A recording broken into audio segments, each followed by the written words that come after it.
Moi, je suis pas en garde à vue, d'accord? C'est la 4e fois que vous me posez la question. Victor Orban, il soutient le gouvernement israélien. Vous ne faites pas le parallèle. Vous ne faites pas le parallèle. En fait, qu'est-ce que vous cherchez à me faire dire? Vous êtes venu ici pour répondre à mes questions. Et moi, on m'a pas posé de questions. Donc je poserai les questions que j'ai envie. Bah ouais, et moi, j'ai envie de vous parler de ce qui se passe à Gaza aussi. Louis Boyard recadre Apolline de Malherbe en plein direct sur RMC BFM TV. Le député LFI Louis Boyard était invité sur le plateau d'Apolline de Malherbe afin de débattre sur les récentes polémiques visant le groupe de la France Insoumise, notamment sur les récentes manifestations d'étudiants de Sciences Po en soutien au peuple palestinien. Des rassemblements d'étudiants de plus en plus nombreux à travers le pays qui semblent agacer la journaliste controversée Apolline de Malherbe, qui va tenter avec des questions bien sournoises de discréditer le mouvement. Une tentative de manipulation qui, comme vous allez le voir, va rapidement tomber à l'eau grâce à la répartie saillante du député insoumis Louis Boyard.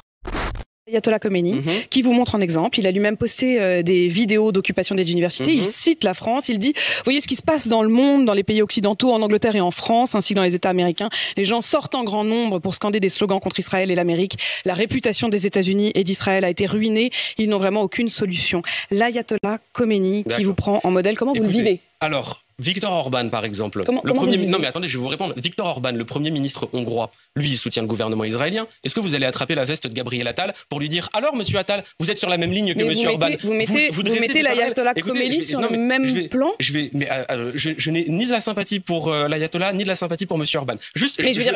Pour vous, l'Ayatollah Khomeini c'est pas la question. Orban? Non mais attendez. En octobre, je vais vous donner ma réponse. En octobre, on était en train de dire non, c'est pas le moment de parler de ce qui se passe à Gaza. D'abord, on doit critiquer le communiqué de la France Insoumise. Dans les mois qui suivaient, on disait non, c'est pas le moment de parler de ce qui se passe à Gaza. D'abord, on doit savoir s'il y a le droit de faire des manifestations ou pas. Là aujourd'hui, on dit non, attendez, c'est pas le moment de parler de ce qui se passe à Gaza. Il y a des mains rouges. Ah non, attendez, il y a eu un tweet. Quand est-ce qu'on aura le droit de parler de ce qui se passe à Gaza? Quand est-ce qu'on arrêtera de sauter de diversion en diversion pour faire en sorte qu'on ne parle pas de ce dont une majorité des Français veulent parler? J'aimerais juste terminer en disant quelque chose. L'ultra majorité des Français a honte de l'inaction gouvernementale. Et je pense même à honte de la qualité du débat médiatique aujourd'hui sur ce qui se passe à Gaza. Je n'ai pas de chiffres là-dessus et je trouve que le rapport sur la question de la majorité et de la minorité est assez seulement 30% des Français qui font confiance aux médias, ça me paraît quand même être un chiffre qui en dit long. Vous ne voyez pas une contradiction dans le fait que le combat pour la liberté que vous voulez soutenir soit soutenu par un homme comme l'Ayatollah Khomeini? Non mais écoutez, là, moi je suis pas en garde à vue, d'accord? C'est la 4e fois que vous me posez la question. Victor Orban, il soutient le gouvernement israélien. Vous ne faites pas le parallèle. Vous ne faites pas le parallèle. En fait, qu'est-ce que vous cherchez à me faire dire? Et d'ailleurs, en fait, je suis venu ici pour parler de ma présidente de groupe qui se retrouve convoquée pour quelque chose qu'elle n'a pas commis. Vous êtes venu ici pour répondre à mes questions. Et moi, on m'a pas posé de questions. Donc je poserai les questions que j'ai envie. Bah ouais, et moi j'ai envie de vous parler de ce qui se passe à Gaza aussi. Mais vous en parlerez sans aucun problème. Je vous parle aussi de ce qui s'est passé hier. Et d'ailleurs, je sais pas, on doit être à 10 minutes d'interview. Pour le moment, j'ai pas eu l'occasion de vous n'étiez pas à la Sorbonne hier, vous n'avez pas décidé d'aller soutenir les étudiants? Et je suis heureux d'aller soutenir ces étudiants. Mais attendez, on a sous nos yeux, et j'utilise les mots de l'avocate devant la Cour internationale de justice, le premier génocide filmé en direct sur nos téléphones. Non.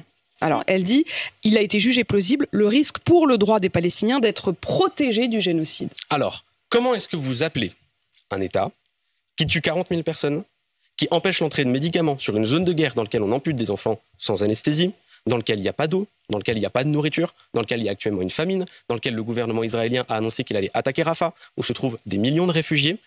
Vous appelez ça génocide? La Cour internationale de justice a expliqué il y a besoin d'un certain nombre de mesures conservatoires pour éviter le risque de génocide. Exactement. Qu'a fait le gouvernement israélien depuis? Exactement. Qu'a fait le gouvernement israélien depuis? Et c'est effectivement la question aussi de la définition du génocide. Le gouvernement israélien n'a effectivement pas du tout répondu à ces accusations. Il n'a pas répondu aux mesures conservatoires. Il n'a absolument pas répondu. Donc le risque de génocide est caractérisé. Il est d'ailleurs possible, et c'est Nicolas Poincaré qui nous l'expliquait ce matin sur RMC, que Benjamin Netanyahou soit lui-même condamné par un mandat d'arrêt de cette Cour internationale de justice, peut-être même aujourd'hui. Alors dans ce cas, pourquoi est-ce que notre gouvernement continue de livrer des armes à ce gouvernement-là? Valérie Pécresse annonce en effet la suspension donc, de tous les financements de la région Île-de-France à Sciences Po. Ça représentait 1 million d'euros et peut-être même 100 000 euros qui devaient être donnés dans quelques semaines. Comment vous réagissez à cela? Si jamais il y avait eu la même manifestation, mais en soutien au gouvernement israélien, est-ce que Valérie Pécresse, elle aurait supprimé la subvention? Non! Parce que ce qui les gêne, c'est la revendication de ces étudiants. Et c'est pas normal quand vous êtes un responsable politique de retirer une subvention à une école parce que vous n'êtes pas d'accord avec la manifestation. Vraiment, je lance l'alerte à tous les démocrates qui m'écoutent. La France est en train de franchir des paliers en termes de recul de la démocratie et des libertés publiques. Une présidente de groupe et une candidate... En ce moment même, d'ailleurs.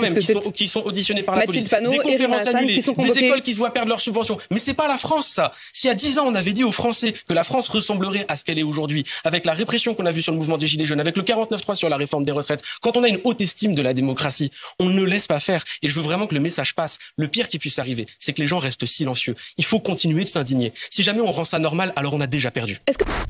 Et vous, qu'avez-vous pensé de l'intervention de Louis Boyard face à la journaliste controversée Apolline de Malherbe? Donnez-nous votre avis en commentaire. En attendant, rejoignez-nous, soutenez l'information Break News.